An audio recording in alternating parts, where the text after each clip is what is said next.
A Bíblia nos diz que o profeta Jeremias, ele entendeu exatamente que Deus estava naquele momento contando com ele, porque Deus, ele não precisa da gente, mas Deus conta com a gente. E quando Deus viu aquele cenário do povo de Israel, Jerusalém do jeito que estava, olha que o povo de Israel tinha milhares de egípcios para lutar, inclusive que iriam lutar e que aceitavam lutar em seu favor. Mas foi-se dito que Nabucodonosor vinha, e Nabucodonosor já tinha tomado a Síria, Nabucodonosor já tinha destruído muitos reinos. Nabucodonosor era uma espécie de Gengis Khan. Você já ouviu falar sobre Gengis Khan? Um dos piores elementos que já apareceu nessa vida, nesse mundo. Ele matava as pessoas com requintes de crueldade. E quando ele chegava para uma pessoa que ela pedia clemência, misericórdia, sabe o que ele dizia? Ele dizia: você deve ter feito um grande pecado, cometido um grande pecado, porque eu sou o castigo de Deus para você. Ainda usava o nome de Deus, o miserável. Pois Nabucodonosor era pior do que Gengis Khan. E ele estava vindo, já tinha derrotado os inimigos. Um fato importante de Gengis Khan, para você entender a crueldade desse homem. Uma vez ele precisava atravessar uma ponte, não tinha ponte, ele precisava atravessar e não conseguia atravessar. Sabe o que ele fez? Ele matou tanta gente para pisar em cima dos cadáveres e atravessar para o outro lado. Matava e jogava, até que fossem empilhados ao ponto dele atravessar o outro lado. Pensa, Nabucodonosor era muito pior do que esse cara. Só para você entender esse dado. Jeremias estava vivendo nesse momento. Porque é fácil a gente dizer: ah, meu Deus, me livra do fundo do poço, Senhor, me livra. Mas eu não quero me comportar como Jeremias. Todo mundo quer se livrar da cisterna, mas nem todo mundo quer se comportar como Jeremias. Deus, ele olha a minha história, gente. Deus não olha só aqui não, Deus me conhece desde o início. Ele não me julga pela minha história. A sua misericórdia se renova, mas Deus conhece a minha história. E a minha história é importante. A minha história de vida cristã é importante, porque Deus, ele sabe que eu suportei muitas coisas. Lembra que vários homens de Deus diziam para Deus: Senhor, lembra que eu andei assim. Senhor, lembra que eu andei assim. Porque Deus olha a nossa história. A Bíblia é um livro que ela se relaciona muito bem com a psicanálise. Por isso, a Bíblia é um livro que ela observa isso, os detalhes, aquilo que está introjetado, aquilo que está dentro do ser humano.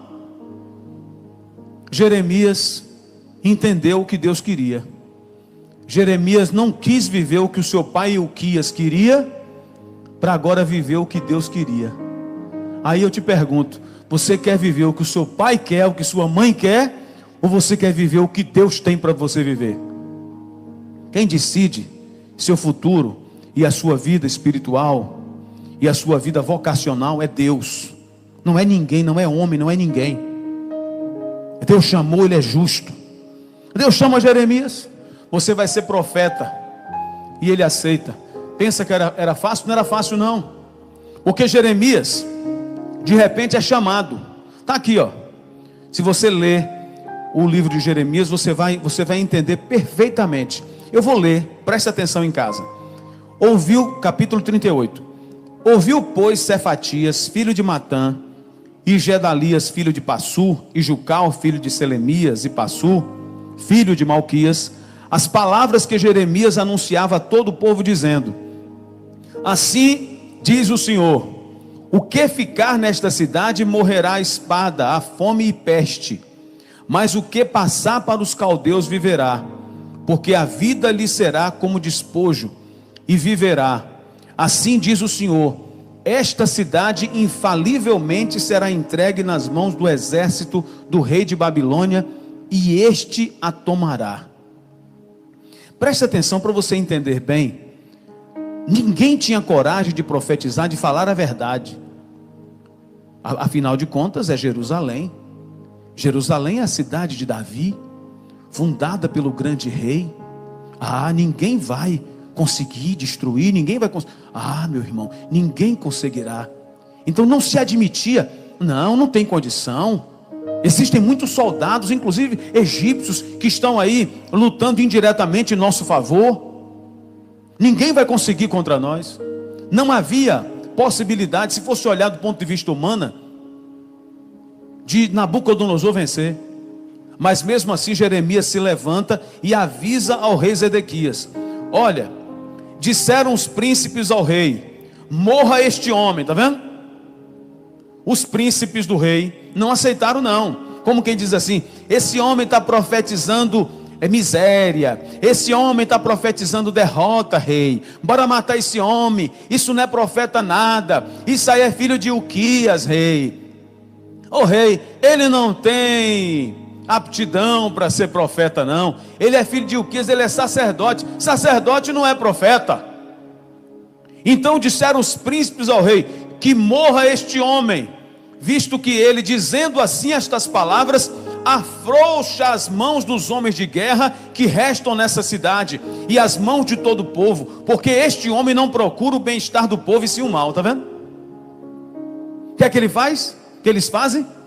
Porque Jeremias profetizou a verdade, que eles não queriam ouvir, agora eles chamam o rei Zedequias, que era um rei fraco, que não era um homem de pulso, que se deixava manobrar. Assim era o rei Zedequias, como está cheio de rei assim hoje. Mesmo que você não sinta, sirva. Ou você pensa que Jeremias estava sentindo o que dentro da cisterna? Bem, Jeremias estava se sentindo maravilhosamente bem, no meio de uma lama, sem saber nem o que é que tinha ali dentro, o que tinham colocado lá, sem comer, sem beber.